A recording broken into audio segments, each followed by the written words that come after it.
Hello friends, welcome to my YouTube channel Edu Prateek. आज मैं आपसे एक ऐसी प्रॉब्लम के बारे में बात करने वाली हूँ जो आजकल ऑलमोस्ट हर सेकंड पर्सन फेस कर रहा है, और वो प्रॉब्लम है ओवर थिंकिंग। कभी ऐसा हुआ है कि आप किसी सिंपल सिचुएशन को लेकर इतना सोचने लगते हो कि वो प्रॉब्लम और बड़ी लगने लगती है। जैसे किसी से बात करनी है, लेकिन आप सोचने लगते हो, मैं ये बोलूँ या वो बोलूँ, लोग क्या सोचेंगे, गलत हो गया तो।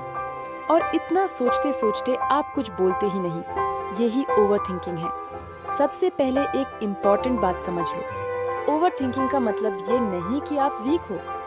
एक्चुअली कई बार ओवर थिंकिंग का मतलब होता है कि आपका ब्रेन ज्यादा एनालाइज करता है। आपका माइंड हर सिचुएशन को डीपली समझने की कोशिश करता है। लेकिन प्रॉब्लम तब होती है जब एनालिसिस एक्शन को रिप्लेस कर देता है। मतलब आप सोचते ज्यादा हो और करते कम हो, और धीरे धीरे ये हैबिट कॉन्फिडेंस को डिस्ट्रॉय कर देती है। साइकोलॉजी में एक कॉन्सेप्ट है, एनालिसिस पैरालिसिस। इसका मतलब होता है इतना ज्यादा सोच लेना कि डिसीजन लेना ही मुश्किल हो जाए। एग्जाम्पल समझो, अगर किसी को इंग्लिश में बात करनी है और वो सोचता रहे ग्रामर सही है या नहीं, प्रोनाउंसिएशन ठीक है या नहीं, लोग हंसेंगे तो वो कभी बोल ही नहीं पाएगा। इसी वजह से कई इंटेलिजेंट लोग भी पब्लिक में कॉन्फिडेंट नहीं लगते, क्योंकि उनका ब्रेन हर सेंटेंस को 100 बार एनालाइज करता है। अब क्वेश्चन ये है, इससे बाहर कैसे निकले? सबसे पहला स्टेप है अवेयरनेस। अगर आपको पता चल गया कि आप ओवर थिंकिंग कर रहे हो, तो आप उस साइकिल को तोड़ सकते हो। दूसरा स्टेप है action first, perfection later. Perfect होने का वेट मत करो, सिंपल एक्शन लो। जैसे अगर आपको किसी से बात करनी है तो बस स्टार्ट करो। सेंटेंस परफेक्ट हो या नहीं उसकी टेंशन बाद में लो। तीसरा स्टेप है टाइम लिमिट थिंकिंग। अगर कोई डिसीजन लेना है तो अपने माइंड को एक लिमिट दो। एग्जाम्पल, मैं इसके बारे में सिर्फ 5 मिनट सोचूंगा, फिर डिसीजन ले लूंगा। इससे ब्रेन को क्लियर सिग्नल मिलता है कि अब एक्शन लेना है।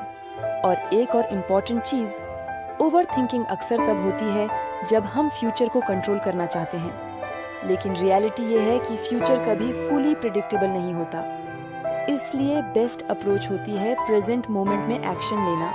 याद रखो, कॉन्फिडेंस का मतलब ये नहीं कि आप कभी डाउट फील नहीं करोगे। कॉन्फिडेंस का मतलब है कि डाउट होने के बाद भी आप एक्शन लेते हो। ओवर थिंकिंग को कंप्लीटली खत्म करना जरूरी नहीं है, बस इतना जरूरी है कि ओवर थिंकिंग आपको रोक ना पाए। और जब आप एक्शन लेना शुरू कर देते हो, तो धीरे धीरे ब्रेन भी उस नए पैटर्न को एक्सेप्ट कर लेता है। इसलिए नेक्स्ट टाइम जब आपका माइंड ओवर थिंकिंग स्टार्ट करे, खुद से एक सिंपल क्वेश्चन पूछना, अभी मैं क्या एक्शन ले सकता हूँ, और उस एक्शन को तुरंत स्टार्ट करो, क्योंकि कभी कभी एक स्मॉल एक्शन 1000 थॉट से ज्यादा पावरफुल होता है। Thank you for watching.